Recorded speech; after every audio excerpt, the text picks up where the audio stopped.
bakit iyak ka na naman ng iyak dyan?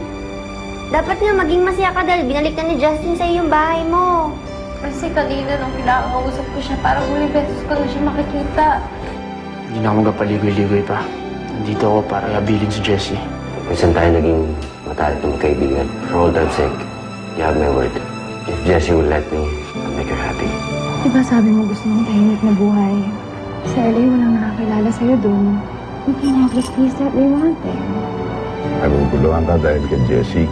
Dahil kahit peke yung kasal ninyo, natutunan mo na siyang mahalin. Mahal mo na ba si Jessie? Hindi ko naman pwedeng iwanan si Ellen. Nangako ako sa kanya at gusto ko ito pa rin yung pangako na yun. Kung ako lang talaga masusunod, ang gusto ko, ikaw para kay Justin. Pero, Jessie, I came here because I wanted to tell you something very important. Ano po yun? Gusto kong sabihin sa iyo na aalis na si Justin. Pupunta na siya sa Amerika mamayang gabi. Tuloy na siyang mawawala.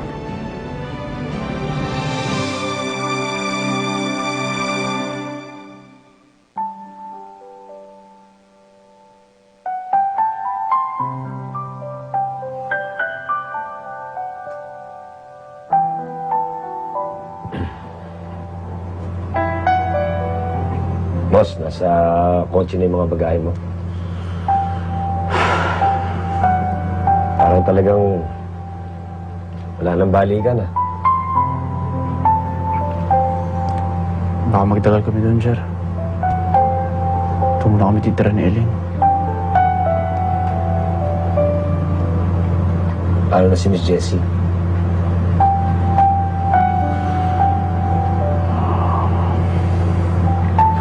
Dali, boss. Tingin na sa kotse.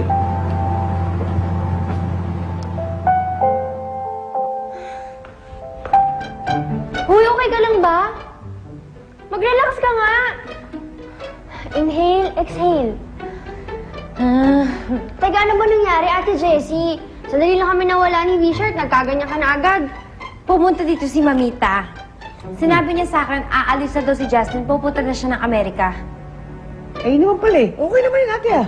Anong okay? Eh di hindi ko na siya makakausap, hindi ko na siya makikita. Sana man nang nag-usap man lang kami.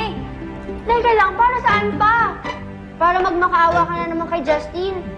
Ako naman, Ate Jessie, bigyan mo naman ng konting dignidad yung sarili mo. Hindi ka pwedeng umalis, dito ka lang.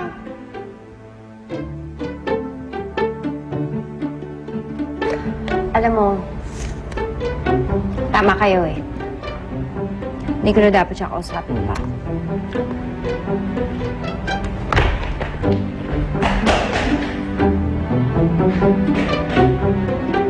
Sabi ko na nga ba, nagkakasya eh.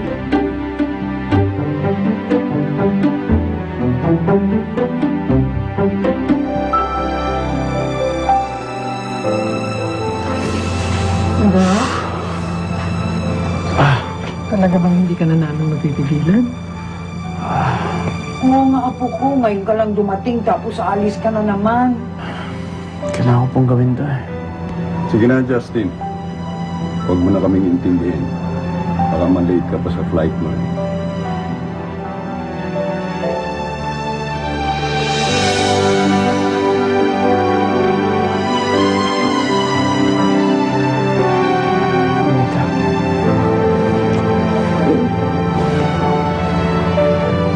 Take care, son. We're gonna miss you.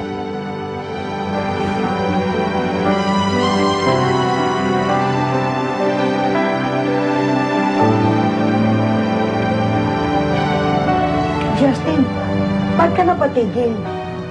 Nag-iba ka ba ng isip?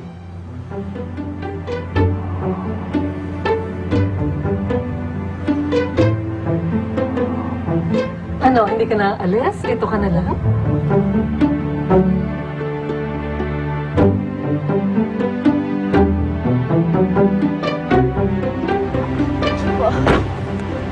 Si Justin?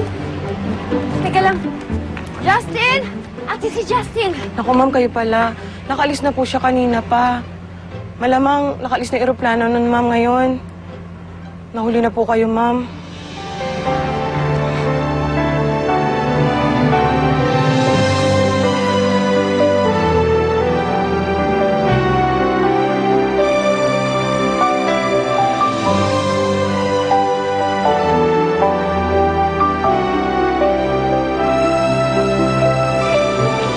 ang gamit niya? Yan na po lahat yun. Palabas na rin po si Miss Elaine. Pa Justin, may miss ko kayo. Alis na ba kayo talaga? Pwede ba mag-request ng hug? Kahit sa huling pagkakataon man lang. Machansingan man lang kita.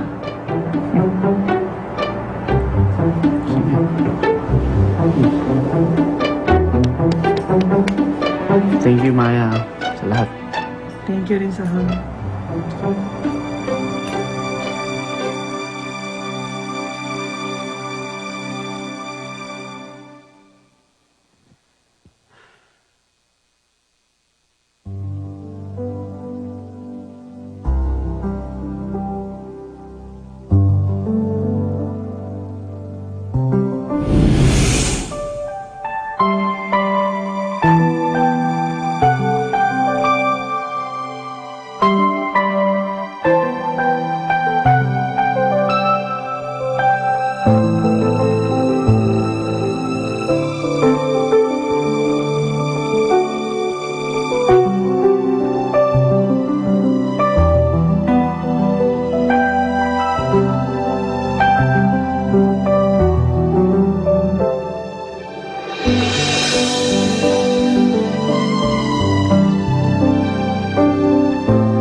Gusto mo ba totohanin natin?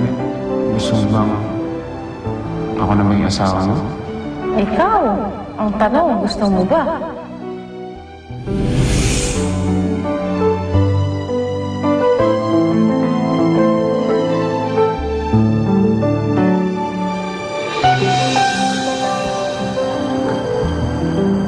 Justin? I know na kailangan natin pumunta sa airport, pero may gagawin sana ako bago tayo umalis.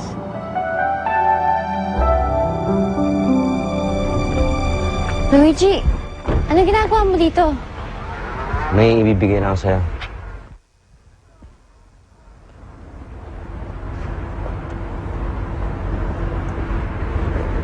Binigay sa akin ito ni Justin.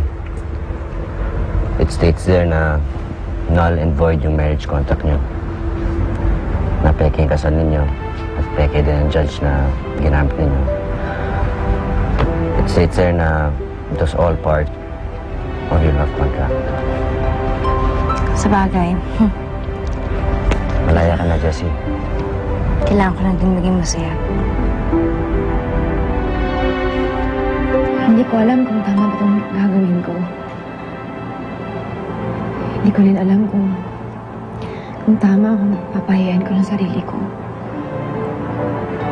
Pero one thing's for sure. Mahal na mahal kita, Justin. Mahal na mahal kita.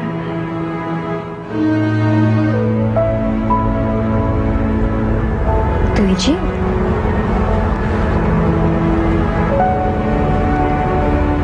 Jessie, please marry me. Hindi ko kahit na mawala ka sa buhay ko.